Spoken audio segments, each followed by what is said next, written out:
आज 9 PM special की शुरुआत हम उस खबर के विश्लेषण के साथ करते हुए करेंगे जिसके लिए जेनजी की डिक्शनरी से निकले एक शब्द का इस्तेमाल आज संसद में किया गया और यह शब्द था फोमो, यानी कि फियर ऑफ मिसिंग आउट, जिसका मतलब है कुछ छूट जाने का डर।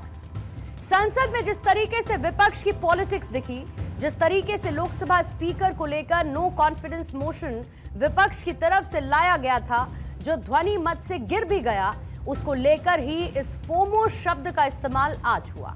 और आरोप यह है कि विपक्ष इसी फोमो से यानी फियर ऑफ मिसिंग आउट से घिरा हुआ है। संसद के बजट सत्र का दूसरा हिस्सा अभी तक हंगामेदार नजर आया। विपक्ष ने लोकसभा के अध्यक्ष के खिलाफ अविश्वास प्रस्ताव लाया और यह प्रस्ताव कांग्रेस के सांसद मोहम्मद जावेद ने पेश किया, जिसे 50 से ज्यादा सांसदों का समर्थन मिला था। हालांकि आज यह प्रस्ताव ध्वनि मत से गिर भी गया। विपक्ष का आरोप था कि लोकसभा अध्यक्ष सरकार के प्रेशर में काम करते हैं, लेकिन इसी बीच आपको एक तस्वीर जरूर देखनी चाहिए जो हाल ही में लोकसभा से सामने आई थी। यह तस्वीर बताती है कि विपक्ष ओम बिरला के खिलाफ किस तरीके से एक नैरेटिव सेट कर रहा है। हालांकि खुद विपक्ष अपने ही इस नैरेटिव में फंसता हुआ भी दिखाई दिया। अभी हाल ही में विपक्ष ने संसद में ईरान इजरायल जंग पर लोकसभा में जमकर हंगामा किया, जबकि खुद विदेश मंत्री एस जयशंकर ने अपने स्टेटमेंट से संसद में जंग पर हर एक स्थिति के बारे में संसद के माध्यम से पूरे देश को अवगत कराया।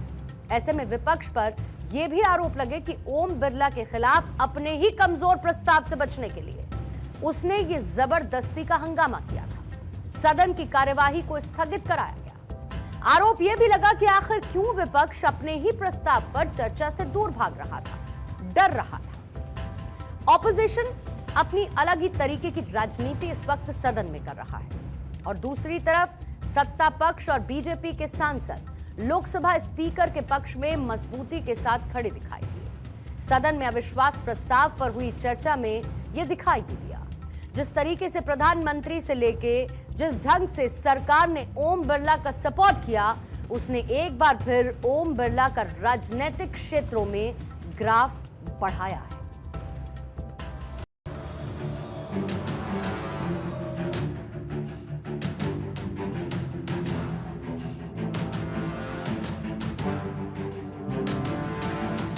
While we are making allegation, we must be very, very careful that what is the nature of that allegation. Honorable Speaker Om Birla ji is not sitting on the chair, so he is not here to make clarification to the allegation you have made.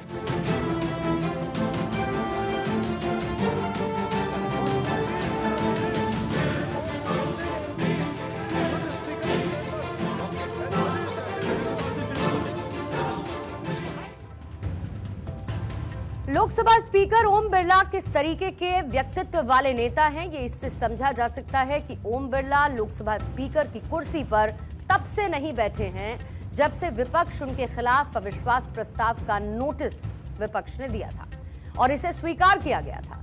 खास बात यह भी थी कि यह फैसला खुद ओम बिरला ने लिया। ओम बिरला ने खुद उच्च नैतिक मापदंड दिखाए। राजनीति में इसे अनप्रेसिडेंटेड और मोरल जेस्चर कहा जाता है और संसद में ऐसा बिरले ही दिखता है। एक और खास बात यह भी है कि ओम बिरला के लिए खुद विपक्ष भी यही कहता आया कि ओम बिरला एक जेंटलमैन है। ऐसे में विपक्ष की तरफ से जारी इस राजनीति पर कई सवाल भी खड़े हुए, जिसमें सवाल नंबर 1 यह है कि सदन में बढ़ते हंगामे और अनुशासनहीनता को रोकना क्या गलत है। सवाल नंबर 2, अविश्वास प्रस्ताव लाना वास्तव में स्पीकर को हटाने के लिए था या ये विपक्ष की पावर पॉलिटिक्स की कोशिश थी। सवाल नंबर 3, स्पीकर का काम है सदन की कार्यवाही को सही तरीके से चलाना। ऐसे में नो कॉन्फिडेंस मोशन स्पीकर के खिलाफ एक हथियार नहीं। सवाल नंबर 4, स्पीकर हर दल के हों और ऐसे पद के खिलाफ राजनीति क्या जायज कही जा सकती है। साफ बात है कि जिस तरीके से विपक्ष ये कहता आया कि ओम बिरला के खिलाफ उनका कोई व्यक्तिगत विरोध नहीं है, उससे ये साफ होता है कि लोकसभा स्पीकर को व्यक्ति की बजाय एक व्यवस्था के रूप में निशाना बनाया गया।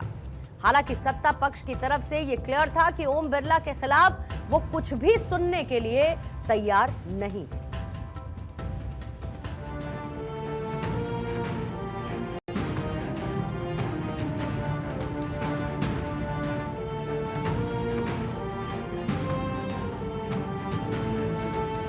ये फोमो गांधी, फोमो मतलब फियर ऑफ मिसिंग आउट।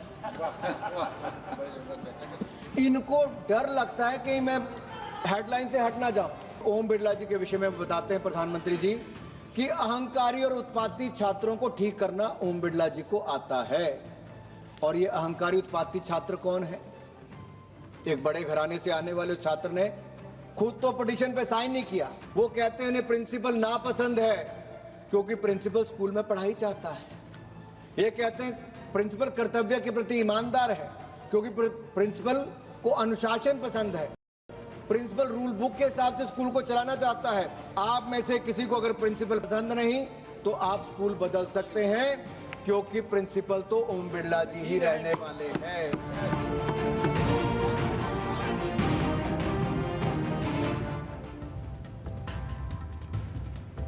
ओम बिरला किस तरीके के स्पीकर रहे, उसकी एक और तस्वीर जिसने हर किसी को हैरान किया था।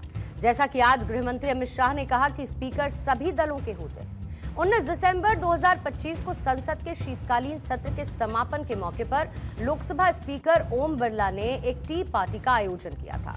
खास बात यह भी कि इस पार्टी में नरेंद्र मोदी मौजूद थे, तो दूसरी तरफ कांग्रेस की सांसद प्रियंका गांधी भी इस टी पार्टी में मौजूद रही, जो ये दिखाता है कि ओम बिरला सभी दलों को एक साथ लेकर चलने में विश्वास रखते हैं।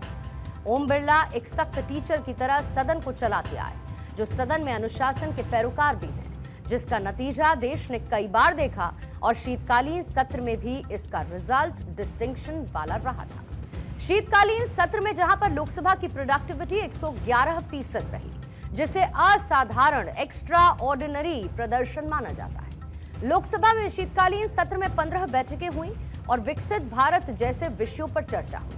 इसके साथ ही इस सत्र में 10 बिल पेश हुए, जिसमें 8 पारित भी हुए, जिसमें कई ऐतिहासिक विधेयक भी शामिल थे। अब विपक्ष ये आरोप लगाता आया कि उसे बोलने का मौका नहीं दिया जाता, लेकिन इसी शीतकालीन सत्र में हर किसी ने यह देखा था कि कैसे लोकसभा स्पीकर ने सदन में पहली बार जीत कर आए सांसदों और महिला सांसदों को बोलने का अधिक समय दिया था। ऐसे में उन पर इस तरीके का अविश्वास प्रस्ताव पूरे देश के लिए भी एक सवाल है।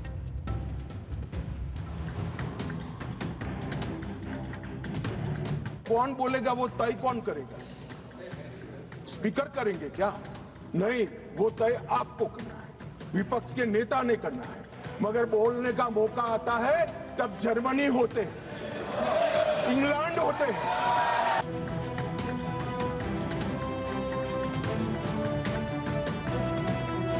नई आवाजों को प्रोत्साहन करना भी स्पीकर का एक नैतिक दायित्व होता है।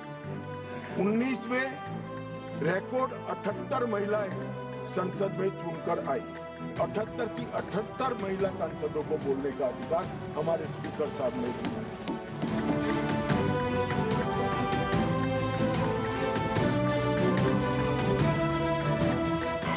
जब जब भी बजट सत्र आता है या महत्वपूर्ण सत्र आता है, उनकी विदेश यात्रा लग जाती है और फिर कहते हैं हमें बोलने नहीं देते। भाई विदेश से सदन में कैसे बोलोगे बताओ भाई।